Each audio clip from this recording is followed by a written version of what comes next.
Good morning, সুপ্রভাত। আমি কলকাতা থেকে রিনিস ডে আউটের রিনি বলছি। কেমন আছেন আপনারা সবাই? আশা করি আমার সকল দর্শক বন্ধুরা ভালো আছেন। আজকে 25শে ডিসেম্বর, মানে বড়দিন।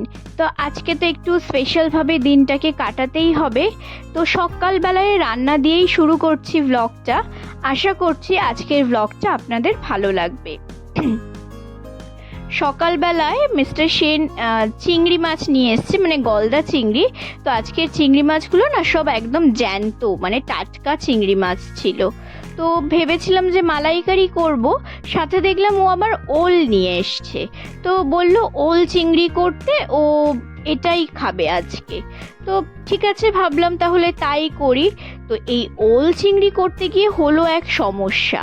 মানে সমস্ত কিছু তো আমি রান্না করলাম ঠিকঠাকভাবেই, কিন্তু ওলটা আমি একদম ছোট ছোট করেই কেটেছিলাম, মানে আলুগুলো বড় বড় কেটেছিলাম।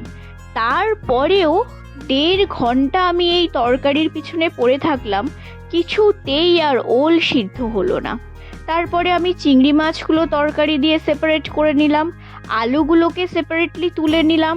তারপরেও ওলটা আর কিছুতেই সিদ্ধ হলো না। কীরকম একটা পানসে হয়ে গেল তরকারিটা, খেতে তো ভালো হলোই না সেই রকম, এত ভালো করে রান্না করার পরেও। তো যাই হোক, মনটা খারাপ হয়ে গেল, কিছু করার নেই। এত ভালো চিংড়ি মাছ হওয়া সত্ত্বেও, এত খেটে রান্না করা সত্ত্বেও কিছুতেই তরকারিটাকে আর স্বাদের করা গেল না। তো কি আর করা যায়, পরের দিন আর কি যে তরকারিটা এক্সট্রা ছিল সেটার ওলগুলোকে আমি তুলে নিয়ে আবার প্রেসার কুকারে একটা হুইসেল দিয়ে তারপরে সেদ্ধ করে ওই একটু ঘি, গরম মশলা সব কিছু অ্যাড করে কোনো রকমভাবে একটা ব্যবস্থা করলাম। তো এই হচ্ছে আমার ওল চিংড়ির ফাইনাল লুক। তো আর এরপরে রান্না করেছিলাম সেটা হচ্ছে ভেটকি মাছ। তো ভেটকি মাছটা আমি এমনি সাধারণভাবেই করেছিলাম। ওই পেঁয়াজ, আদা, রসুন, টমেটো এগুলো ভালো করে একটু কষিয়ে নিয়ে তারপরে অল্প করে একটু জল দিয়ে দিয়েছিলাম। তারপর জলটা ভালো করে ফুটে যাওয়ার পর মাছগুলো সমস্ত দিয়ে দিলাম। মাছটা ভালো করে একটু ফুটে যাওয়ার পর তরকারিটা আমি নামিয়ে নিলাম। তো এই গেল আজকের রান্না। তো সকালবেলায় মিস্টার সেন হচ্ছে পুজোটা দিয়ে দিয়েছিল। সকালবেলায় খুব সাধারণভাবেই পুজো দেওয়া হয়েছিল। তো ও বাজার থেকে ফল টল সমস্ত কিছু নিয়ে এসেছিল, ফল দিয়ে ঠাকুরের পুজো দিয়ে দিয়েছিল। যদিও আজকে কিন্তু কেক তো দেওয়া হবেই ঠাকুরকে, কিন্তু সেগুলো হচ্ছে সমস্তটাই সন্ধেবেলায় দেওয়া হবে। আবার আজকে আমার গপু কিন্তু খুব সুন্দর করে সাজবে, জানেন তো? ওর সাজটা কিন্তু অবশ্যই দেখবেন। এই যে সমস্ত ফল দিয়ে, ফুল দিয়ে সব ঠাকুরকে আজকে মালাও পরানো হয়েছিল। এইভাবে ও সুন্দর করে পুজোটা সকালবেলায় দিয়ে দিয়েছিল। তো আজকে আমি করেছিলাম কি, গাছ লাগিয়েছিলাম। মানে অনেক দিন ধরেই ভাবছিলাম যে তুলসী গাছটা শুকিয়ে গেছে, একটা তুলসী গাছ লাগাবো আর অ্যাসপারাগাসটাকে নতুন করে লাগাবো। এই যে তুলসী গাছটা লাগাচ্ছি এখন, এই তুলসী গাছটা আমার মা আমাকে দিয়েছিল। তো এই তুলসী গাছটা না খুব ঝাঁকড়া ছিল, জানেন তো? মানে যতদিন না চড়াই পাখি এটার নাগাল পেয়েছিল, মানে ততদিন এই তুলসী গাছটা খুব ঝাঁকড়া ছিল। তারপর যেই দিন ওরা এটার হদিশ পেয়ে যায়, সেই দিন একদিনের মধ্যে এটাকে পুরো হাফ করে দিয়েছে। আর আমি এটা 25 তারিখ লাগাই, আর আজকে হচ্ছে 27 তারিখ। আমি এখন ভয়েস ওভার দিচ্ছি। এই দুদিনের মধ্যে কিন্তু গাছটায় জানেন একটাও পাতা নেই, মানে একটা পাতাও নেই গাছটায়। গাছটার এমন অবস্থা, সব পাতা খেয়ে ফেলেছে, শুধু ডাল কটা পড়ে আছে। তো আমি ভাবছি ওদের জন্য একটা বার্ড ফিডার লাগাবো। মানে এত যে পাতা ওরা খাচ্ছে, প্রাণীটা তো ওরা একটুখানি, নিশ্চয়ই ওদের খুব খিদে থাকে, তাই জন্য ওরা খায়। তো বার্ড ফিডার থেকে যদি ওই দানা টানা ওরা খায়, তাহলে যদি তুলসী গাছগুলো আমার একটু কম খায়। তো যাই হোক, কিছু একটা ব্যবস্থা করতে হবে ওদের জন্য। তো আমার আর একটা টবে একটা লম্বা 1 ডালের তুলসী গাছ হয়েছিল, সেটাও পাশে লাগিয়ে দিলাম। এই তুলসী গাছটাও কিন্তু খেয়ে নিয়েছে, জানেন তো, মানে দুটো তুলসী গাছই আমার পুরো খেয়ে নিয়েছে। মানে আমি এই টবটাতে, তুলসী মঞ্চটাতে যতগুলোই তুলসী গাছ লাগাই সব ওরা এসে খেয়ে ফেলে। কি জানি কি হবে। তো এই অ্যাসপারাগাসটা যেটা পাশে আছে, এটা আমি প্রায় 3-4 বছর আগে কিনেছিলাম। একটা 1 আঙুল গ্রো ব্যাগের মধ্যে ছিল, গাছটাও ছিল 1 আঙুল। আর তারপরে একটু যখন বড় হয় তখন আমি এই সাদা টবটার মধ্যে দিই। এখন দেখুন এটা এত বড় হয়ে গেছে।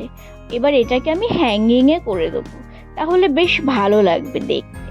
ওই জন্য আমি এটার জন্য একটা হ্যাঙ্গিং টব কিনে এনেছি। আর আমার জানলার ওপর একটা রড লাগিয়েছি, তার ওপরে এটাকে সুন্দর করে ঝুলিয়ে দেব, তাহলে আমার মনে হয় সব থেকে বেশি ভালো লাগবে দেখতে। যাই হোক, তুলসী গাছটা এবার লাগানো হয়ে গেছে। এবারে এই যে অ্যাসপারাগাসটা লাগিয়ে নিচ্ছি, এরপরে অ্যাসপারাগাসটাকে আমি টাঙিয়ে দেব।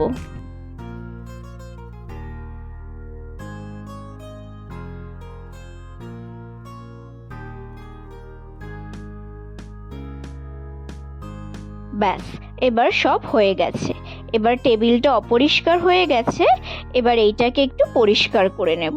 তারপরেই গাছটাকে টাঙিয়ে দেব, আর তুলসী মঞ্চটাকেও একটুখানি মুছে নেব। মুছে তুলসী মঞ্চটাকে জায়গায় রেখে দেব।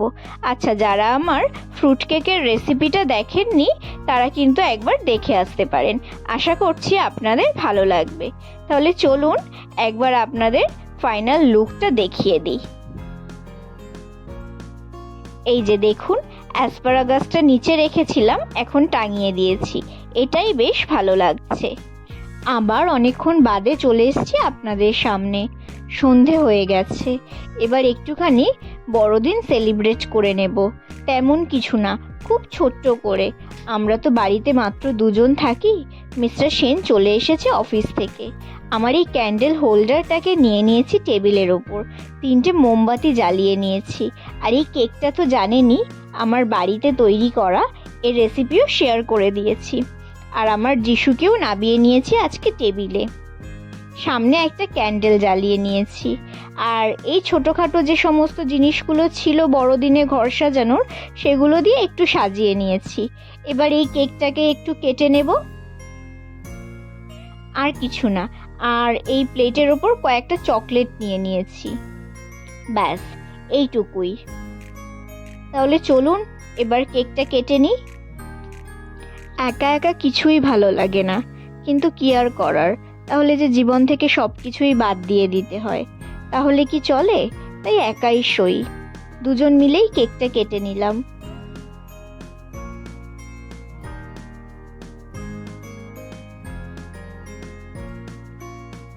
কেক কাটা হয়ে যাওয়ার পর আমি ওই আর কি 2 জনে একটু কেকটা খেলাম, তবে খুব বেশি খাইনি, কিন্তু অল্পই খেয়েছি। এরপরে কি করলাম, আমরা ওই যে ম্যাডাক্স কার্নিভালে গিয়েছিলাম না, ওখান থেকে গোপুর জন্য খুব সুন্দর একটা স্যান্টার ড্রেস কিনে এনেছিলাম।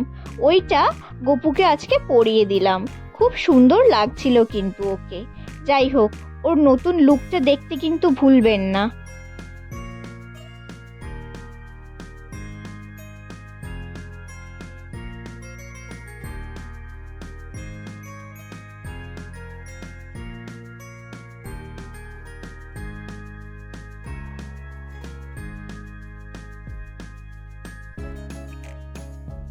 দেখুন তো আমার গপুকে চিনতে পারছেন নাকি?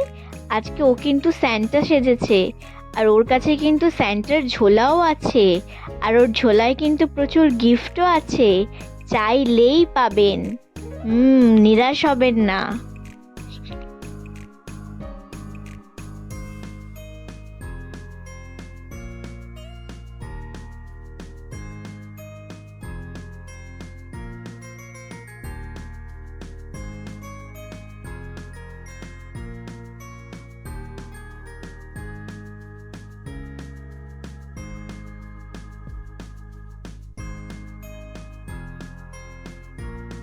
আমার গপুর মেকওভার হয়ে গেছে। এবার আমি আর আমার ছেলে ফটো সেশন করে নিলাম একটু।